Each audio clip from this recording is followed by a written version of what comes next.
সমাজের অনিয়মীয় তরুণদের মনে থাকে ক্ষোভ, সমাজ পরিবর্তনের জন্য তরুণদের মনে থাকে আশা, আর সেই ক্ষোভ এবং আশার বহিঃপ্রকাশ হচ্ছে আমি। ৮ মে অনুষ্ঠিতব্য উপজেলা নির্বাচনে ভাইস চেয়ারম্যান প্রার্থী অ্যাডভোকেট শাহজাহান পারুল ইতিমধ্যে ভোটের মাঠ চষে বেড়াচ্ছেন।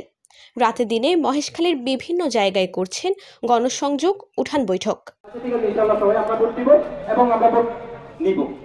পেশায় একজন আইনজীবী এই প্রার্থী এবারের উপজেলা নির্বাচনে ভাইস চেয়ারম্যান পদে তালা প্রতীক নিয়ে প্রতিদ্বন্দ্বিতা করছেন। তরুণ এবং সচেতন মানুষের ভোট পক্ষে থাকবে বলে আশাবাদী তিনি। আমি জানি এদেশের মানুষ সচেতন, আর এদেশের তরুণ যারা, তারা আমার বিষয়টা বুঝবেন।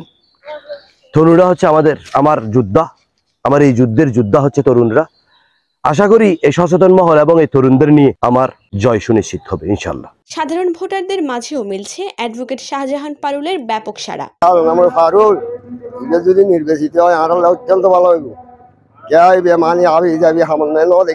ভাইস চেয়ারম্যান পদপ্রার্থীদের মধ্যে আমার দেখা মতে অ্যাডভোকেট শাহজাহান পারুল ভাই, উনি সবচেয়ে যোগ্য এবং সবচেয়ে একজন ভদ্র মানুষ। আমি মানুষের কাছ থেকে শুনেছি শাহজাহান পারুল নামে একটা ছেলে নির্বাচনে আসছে ভাইস চেয়ারম্যান হিসেবে।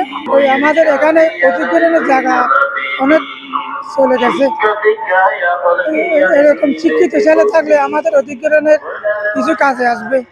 ফাইল সম্বন্ধে আমরা যেহেতু বুঝি না, আমরা অশিক্ষিত মানুষ, শিক্ষিত মানুষ থাকলে ওরা আমাদের কিছু হেল্প করতে পারবে। শিক্ষিত জনপ্রতিনিধিরা সাধারণ মানুষের ভাগ্য উন্নয়ন করতে পারবে, তাই শিক্ষিত মানুষকে ভোট দিয়ে নির্বাচিত করার কথা জানালেন এই প্রার্থী। আপনাদের একটা ভোটের কারণে হতে পারে যোগ্য প্রার্থী হেরে যাচ্ছে। আপনারা দল মত নির্বিশেষে সবাই এগিয়ে আসুন। একজন সুশিক্ষিত, মেধাবী, যার পক্ষে কাজ করা সম্ভব এরকম একজন মানুষকে তুলে আনুন। মহেশখালী উপজেলা নির্বাচনের ৩ পদে ১৩ জন প্রার্থী প্রতিদ্বন্দ্বিতা করছেন।